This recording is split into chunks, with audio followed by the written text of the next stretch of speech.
मैं सुजाता गुप्ता 360 बेसिक 360 के प्लेटफॉर्म पे आपका स्वागत करती हूँ।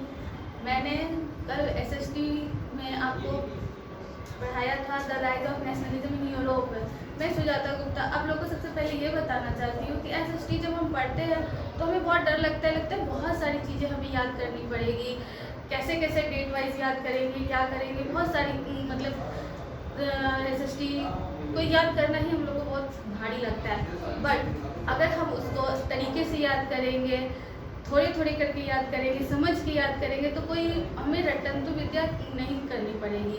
तो मैं आप लोगों को बता रही, जैसे मैंने फर्स्ट लेक्चर में आपको बस इंट्रोडक्शन दिया था कि एक पिक्चर है जिसमें क्या है, आर्टिस्ट क्या कहना चाहता है, उस पर रेवोल्यूशन, फ्रेंच रेवोल्यूशन कैसे आया था, क्यों आया था, सबसे पहले कहाँ आया था, ये सारी चीज़ें मैंने फर्स्ट चैप्टर में आप लोगों को क्लियर कर दी है।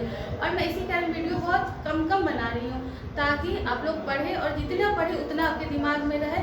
और अगर आपको कभी इन फ्यूचर किसी चीज़ में कहीं फंसे तो आपको याद रहे कि मैम ने फर्स्ट लेक्चर में इतना ही बताया था, सेकंड लेक्चर में इतना ही बताया था, तो हम वही लेक्चर खोल के देख लें और अपना कन्फ्यूज़न दूर कर लें। तो हम आगे चलते हैं। मैंने कल फर्स्ट लेक्चर में बता दिया था रेवोल्यूशन आया था और मोनार्की सिस्टम हट गया था और उसके बाद लुईस 16 को हटा दिया गया था और वहाँ पे डेमोक्रेसी आ गया था, लोग आपस में रहने लगे थे।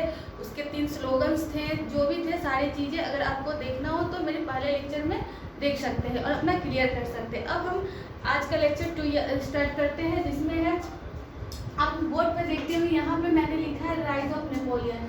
अब सबसे पहले एक क्वेश्चन आता है कि ये नेपोलियन भाई साहब आए कहाँ से, फ्रेंच रेवोल्यूशन तो ख़त्म हो गया, सब कुछ अच्छा हो गया, तो फिर ये यहाँ क्या कर रहे हैं। तो इसके लिए मैं बताती हूँ कि जब 1789 में रेवोल्यूशन आ गया था तो उसके 10 साल बाद 1799 में जर्मन आर्मी में क्या थे, ये नेपोलियन एक सैनिक थे, एक आर्मी में सैनिक थे। तो इन्होंने पूरी सेना को बहुत अच्छे से वो किया, ट्रीट किया और देश को और आगे बढ़ाने में बहुत सारे सैनिक को अपने अंदर ले लिया। और क्या किया, तो अपनी कुछ कोर्स बनाए, लोगों को बताए और लोग इनसे प्रभावित होने लगे।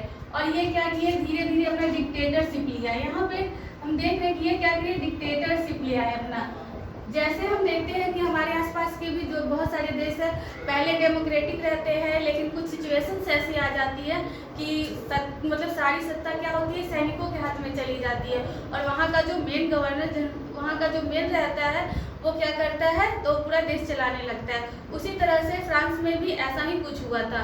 फ्रांस में भी नेपोलियन जो था एक डिक्टेटरशिप लागू कर दिया, डिक्टेटर बन गया और अपने कुछ नियम कानून पूरे देश में लगा दिया।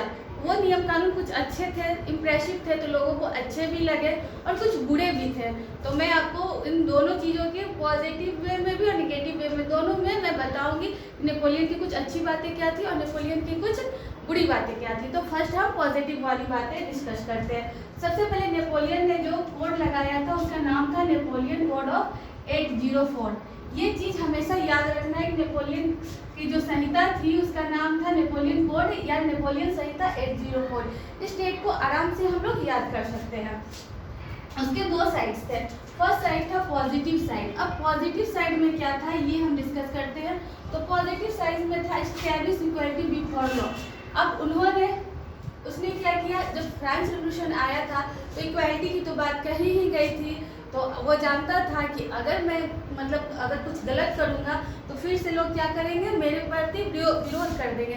तो उसने इक्वालिटी जो थी उसको नहीं हटाई और सबको कानून के समक्ष सबको बराबर इक्वालिटी दी, सबको बराबर का अधिकार दिया। उसके बाद कहता है एबॉलिश द फ्यूडल सिस्टम। उसके बाद कह रहा है कि इसको किसको खत्म किया, फ्यूडल सिस्टम को, सामंतवादी व्यवस्था को वो खत्म किया। सामंतवाद का मतलब होता है वैसे लोग जो पैदाशी अमीर हो और क्या है, उनके पास बहुत सारी धन संपत्ति और अपने आप को एकदम राजा महाराजा जैसा फील करते हो और अपने से नीचे लोगों को कभी भी देखना ना चाहते हो, वैसे लोगों की जितनी भी जो फ्यूडल सिस्टम था उसको खत्म किया। उसके बाद secured of the right of property. उसके बाद जो गरीब लोग थे जिनके पास अपनी कुछ प्रॉपर्टी हुआ करती थी, उनको भी अपना हक नहीं हो पाता था। वे फ्यूडल सिस्टम के अंतर्गत मतलब जो लोग रहते थे वही उन पे हथियार लेते थे। बट जब नेपोलियन बोनापार्ट आया तो उनकी संपत्तियों को सिक्योर किया, जो जिसकी थी उसको वैसे ही उसको वापस किया। तो ये चीज़ें थी उसके कोड में। अगला था transport and communication system were improve. और जो यातायात और संचार के जितने साधन थे उन चीज़ों को उसने क्या किया, इम्प्रूव किया और इनको आगे बढ़ाया। यही सारी चीज़ें थी जो नेपोलियन को अच्छा बना रही थी लोगों के नज़र में। लोग समझते थे कि क्या है ये नेपोलियन हम लोगों के लिए भगवान हो गया। और इसी कारण सिर्फ फ्रांस में ही नहीं, फ्रांस के अगल बगल वाले देशों में भी फ्रांस मतलब नेपोलियन का था क्या बोलबाला होने लगा। और लोग चाहते थे कि ऐसा ही कोई डिक्टेटर हमारे यहाँ भी आए और हमारे देश का भी मतलब अच्छा करे, उत्थान करे। बट लोग ये नहीं जानते थे कि नेपोलियन जो कर रहा है उसके पीछे उसकी मंशा कुछ और थी। वो उसकी मंशा कुछ और थी। और ये मंशा थी, सबसे पहले उसने कुछ निगेटिव साइड भी बताया। नेपोलियन कोड का क्या था, ये हमने पॉजिटिव साइड बता दिया। अब आया निगेटिव साइड। निगेटिव साइड में क्या था, तो उसने क्या किया था, इंक्रीज टैक्स। मतलब वो इतनी सारी चीजें अच्छी चीजें की, लेकिन उसके साथ साथ टैक्स बढ़ा दिया। जिन लोगों को जमीन दी, जिन लोगों का कारोबार बढ़ा, उन लोगों पे अपने मनमानी टैक्स थोप दिया। तो लोग इससे परेशान हो गए, इंक्रीज कर दिया टैक्स में। उसके बाद दूसरा था सेंसरशिप। अब हमें सबसे पहले सेंसरशिप क्या होता है, तो सेंसरशिप मतलब हम किसी के विरुद्ध हम बोल नहीं सकते हैं। तो वो क्या किया था कि सेंसरशिप लागू कर दिया था। उसके विरुद्ध कहीं भी कोई असेंबली नहीं बुलाई जा सकती है, कहीं भी लोग बात नहीं कर सकते हैं विरुद्ध, उसके विरुद्ध बात नहीं कर सकते। इसलिए उसने क्या किया था, तो उस देश में सेंसरशिप लगा दिया था। अगला था law of political freedom. Political freedom में मतलब वो जिसको चाहता पॉलिटिक्स में रखने के लिए उसी को रखता था। उसके बाद किसी को कोई फ्रीडम नहीं दिया था, बस वो अपनी मनमानी करता था। और सबसे मेन कारण था, ये सारी अच्छाई इसलिए दिखाया गया था क्योंकि force conscription of the French army, वो क्या करता था कि आम लोगों को ज़बरदस्ती फ्रेंच आर्मी में भर्ती करता था। और इसका ये रीज़न था कि वो जानता था कि अगर मेरे पास सेना अधिक होगी तो मैं बहुत ही बलशाली होऊंगा, बहुत ही बलशाली हो जाऊंगा और मैं चाहूँ तो जिस देश पे अधिकार करना चाहूँ वो मैं कर सकता हूँ। तो इस तरह से उसने सब ज़बरदस्ती क्या किया, तो लोगों को आर्मी में भर्ती करना शुरू किया। और इसके कारण आम पीपल्स थे, जो आम जनता थे, वो उससे नाराज़ हो गए, नाराज़ रहने लगे। लेकिन तब तक शुरुआत में जब लोगों ने उसका बहुत सपोर्ट कर दिया था, तो वो पूरा अपना डिक्टेटर चालू कर दिया और ये सारी चीज़ें लोगों को सहनी पड़ रही थी। अब ये यहाँ तो नेपोलियन का एंट्री हम लोग ने पढ़ लिया, नेपोलियन के कार्य पढ़ लिए, क्या क्या किया, ये सारी चीज़ें पढ़ लिए। अब है कि इसके आगे आपके चैप्टर में है the making of the nationalism in Europe, मतलब यूरोप में मेकिंग कैसे हुआ नेशनलिज्म का।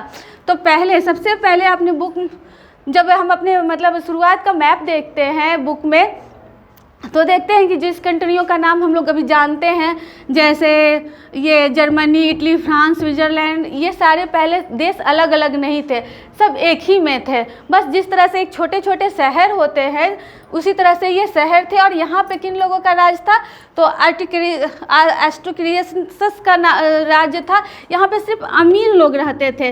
ये लोग एक ही यहाँ पे वो चलता था जिसमें अमीर लोग रहते थे, वो अपने अनुसार सारा सोसाइटी बना रखे थे, एक जैसे कपड़े पहनते थे, एक जैसे भाषा बोलते थे, ये सारी चीज़ें अपने अकॉर्डिंग चलाते थे। और दूसरा स्टेट यहाँ पे रहता था वो पीजेंट था। पीजेंट लोग इनकी क्या करते थे, दासी थे, वो सारे काम इनके करते थे। तीसरा कोई क्लास नहीं हुआ करता था। तो ये सारे चीज़ें जो है हम लोग 18th सेंचुरी में देखते हैं, और ये सारी चीज़ें हम लोग 18th सेंचुरी में देखेंगे। और इसके आगे जो भी होगा कि मिडिल क्लास, इसमें फिर एक और क्लास आता है पीजेंट और एरिस्टोक्रेसी के में बीच में एक और क्लास आता है जिसका नाम रहता है मिडिल क्लास। तो मिडिल क्लास का राइज कैसे हुआ वो हम अब नेक्स्ट चैप्टर में देखेंगे। Thank you.